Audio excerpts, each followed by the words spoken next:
वक्त पे आप राजनीति से ऊपर उठकर जिसने बेहतर काम किया है उसकी आपको तारीफ करनी चाहिए। तो ऐसे में बिल्कुल इसमें कोई हैरानी की बात भी नहीं है कि यहाँ पर वो महिला चेहरा है और जिस तरह से वो पुरजोर तरीके से अपनी बातों को रखती हैं, बहुत सॉफ्ट लहजे में बातें कहती हैं। अमूमन आप देखिए कि जात धर्म की बात जो राजनीति अपर्णा यादव की बेटियों को संभालने के साथ साथ जंतर मंतर पर छात्रों के दर्द को समझने के बाद डिंपल यादव अब उत्तर प्रदेश में एक बड़ा चेहरा समाजवादी पार्टी का बन चुकी है। ये चेहरा सिर्फ समाजवादी पार्टी का है या फिर पूरे उत्तर प्रदेश में बदलाव का है?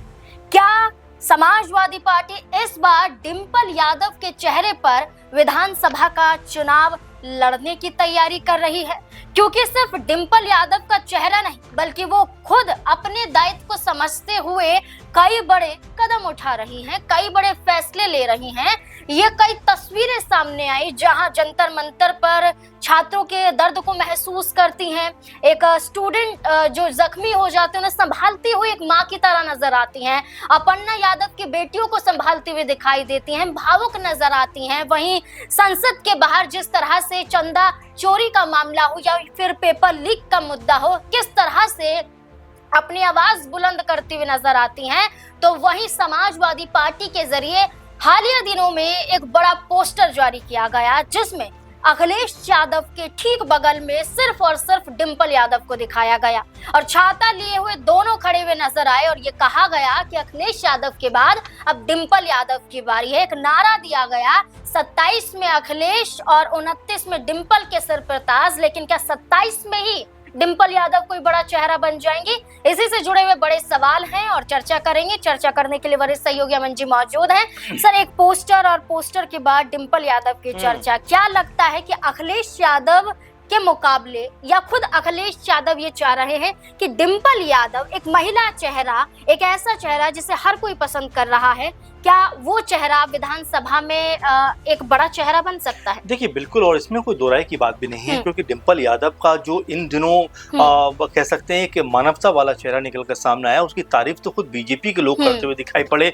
बीजेपी विधायक जो है केतकी, वो उनकी तारीफ करती हुई नजर आई कि जिस तरह से जंतर मंतर पर जब बेटियों के ऊपर लाठी उठाई गई, जब तमाम तरह छात्रों को जख्मी किया गया, तब अब जो डिंपल यादव है वो जिस स्नेह के साथ में उन बच्चों का ख्याल रख रही थी, किसी को पानी पिला रही थी, किसी के सर सहला रही थी, वो कहीं ना कहीं ये बताता है कि उनके अंदर एक इंसानियत है, मानवता है। और उन्होंने ये तक कहा, जो बीजेपी विधायक है केतकी, कि देखिए सबसे जरूरी ये होता है कि ऐसे वक्त पे आप राजनीति से ऊपर उठकर जिसने बेहतर काम किया है उसकी आपको तारीफ करनी चाहिए। तो ऐसे में बिल्कुल इसमें कोई हैरानी की बात भी नहीं है कि यहाँ पर डिंपल यादव एक बड़ा चेहरा बनती हुई नजर आ रही है, जहां पर न सिर्फ उनके पक्ष के लोग यानी समाजवादी पार्टी के पक्ष के लोग बल्कि बीजेपी की विधायक तक उनकी तारीफ करते हुए दिखाई पड़ते हैं। और जो आपने जिक्र किया कि अपर्णा यादव की बेटियों को भी उन्होंने संभाला, क्योंकि जब अपर्णा के पति दुनिया से चले गए, उसके बाद जब उनकी बेटियां बेहद परेशान दिखाई पड़ रही थी, उस वक्त पे अखिलेश यादव समेत डिंपल यादव जिस तरह से उन बच्चियों को सहला रही थी, दुलार रही थी, वो ये बताता है कि देखिए राजनीति अपनी जगह पर, लेकिन जहां पर इस तरह की चीजें करने की जरूरत है और जहां पर बच्चों के साथ में, परिवार के साथ में, या इस तरह की जो हमने देखा कि जंतर मंतर पर जब वहां पर खड़े होने की जरूरत है, तो डिंपल यादव सबसे आगे दिखाई पड़ी हैं। और इसी बात को लेकर सब लोग कह रहे हैं कि भाई डिंपल यादव वाकई में एक बड़ा चेहरा है।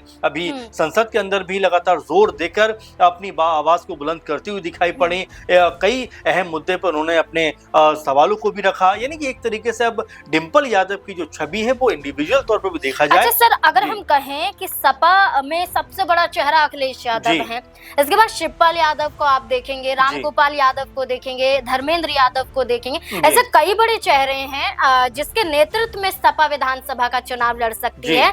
लेकिन औपचारिक रूप से ना सही, लेकिन जिस तरह से डिंपल यादव आगे हैं, क्या लगता है क्या वजह अखिलेश यादव के जरिए हो सकती है कि डिंपल यादव को ही हाईलाइट किया जा रहा है? एक बात तो ये है नाज़मीन कि वो महिला चेहरा है और जिस तरह से वो पुरजोर तरीके से अपनी बातों को रखती हैं, बहुत सॉफ्ट लहजे में बातें कहती हैं। अमूमन आप देखिए कि जात धर्म की बात जो राजनीति उससे बहुत दूर रहकर बेहतर संवाद करती हुई दिखाई पड़ती हैं, बेहतर बयानबाजी करती हुई नजर आती हैं और हर एक मुद्दे के ऊपर जिस तरह नपा तुला बोलती हैं, वो ये समझ में आता है कि उनकी जो प्लानिंग है, क्योंकि आप देखेंगे जो पोस्टर भी आ रहे हैं वो 27, 2029 को लेकर लगातार आ रहे हैं, उनको उनका बाकायदा नाम लेकर आ रहे हैं। तो ऐसे में समाजवादी पार्टी के अंदर एक महिला चेहरा जो बुलंद होना चाहिए, मजबूत होना चाहिए, उसमें डिंपल यादव सबसे ज्यादा मुखर होकर सामने आ रही हैं, लगातार सरकार को घेरते हुए दिखाई पड़ती है। यानी कि उनका जो कद है महिला नेता के तौर पर देखा जा सकता है, क्योंकि जो सपा के अंदर कई ऐसी महिला सांसद है जो मुखर होकर बोलती है, चाहे प्रिया सरोज की बात करें, इकरा हसन की बात करें या फिर डिंपल यादव की बात करें। और ये सब जब हमने देखा कि जंतर मंतर पहुंचते हैं, उस समय सोनम वांगचुक से भी उनकी मुलाकात होती हुई दिखाई पड़ती है, उसके बाद भी लगातार जंतर मंतर पहुंचते हुए दिखाई देते हैं। जब ये पूरा मामला हुआ पुलिस और छात्रों के बीच में, तब भी वो वहां पर खड़ी हुई दिखाई पड़ी। यानी कि अब उनकी जो छवि है वो सिर्फ एक सांसद की नहीं है, बल्कि उससे ऊपर वो उठती हुई दिखाई पड़ रही, जहां पर दूसरों का दुख दर्द वो समझती हैं और उसके ऊपर तुरंत रिएक्ट भी करती हैं। और सबसे बड़ी बात की उनकी तारीफ फिर जो है बीजेपी के जो लोग हैं, विधायक हैं, वो भी करते हुए दिखाई पड़ते हैं। जहां सपा की बात हो रही है, वही हम बीजेपी की बात कर लेते हैं। बृजभूषण को जिस तरह से दिल्लीराव जमीनी कोर्ट से बाइज्जत बरी किया जाता है यौन शोषण मामले में, क्या लगता है कि बीजेपी में भी सीएम चेहरे को लेकर घमासान हो सकता है? क्योंकि एक तरफ केशव प्रसाद मौर्य हैं, दूसरी तरफ खुद योगी आदित्यनाथ, जिनकी चर्चा हमेशा होती है कि उनके नेतृत्व में, उनके चेहरे पर अक्सर बीजेपी उत्तर प्रदेश में चुनाव जीतती है और जीता भी है। और इसके बाद बृजभूषण आ जाते हैं, ऐसे कई बड़े चेहरे हैं। क्या लगता है कि बीजेपी में भी घमासान देखने को मिल सकता है? देखिए, बिल्कुल, और पार्टियों में अक्सर ऐसा देखने को मिलता है कि हर जो व्यक्ति है जो राजनीति में है, एक अनुभव उसके पास में, तो बिल्कुल उसकी उम्मीद होती है कि बड़े पदों पर वो काम करे, चाहे वो कांग्रेस पार्टी हो, बीजेपी हो, सपा हो, बसपा हो, कोई और अन्य दल हो। सबका ये महत्वाकांक्षा रहती है कि अधिक से अधिक बेहतर पदों पर वो काम करे।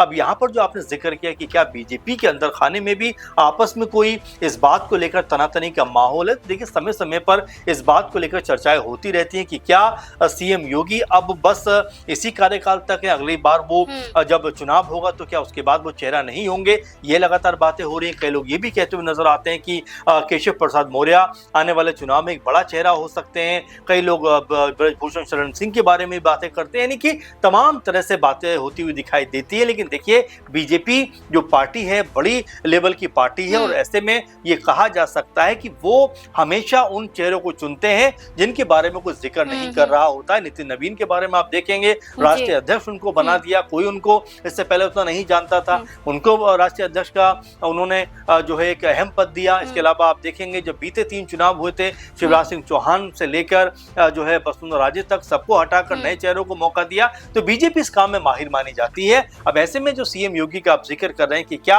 अगली दफा या अगले टर्म में उनका चेहरा मुख्यमंत्री के तौर पर दिखाई देगा या उनके नाम पर चुनाव लड़ा जाएगा, तो अभी कहना ये बहुत जल्दबाजी हो जाएगा, क्योंकि अभी पूरा माहौल बीजेपी का बन रहा है, तमाम पार्टियां अभी रणनीतियां बना रही है। तो हो सकता है कि बीजेपी भी अपना कोई अलग यहाँ पर नाम लेकर आए या फिर चुनावों के बाद वो कोई बड़ा नाम कर। डिंपल यादव को लेकर चर्चा एक पोस्टर के बाद, जिसमें अखिलेश यादव के साथ सिर्फ डिंपल यादव का नजर आना और एक नारा लगाना, और इस बीच में यही कहा जा रहा है कि क्या डिंपल यादव समाजवादी पार्टी का सीएम चेहरा हो सकती हैं। इस पूरे मुद्दे को लेकर आपको क्या लगता है? अपनी राय कमेंट सेक्शन में जरूर दें।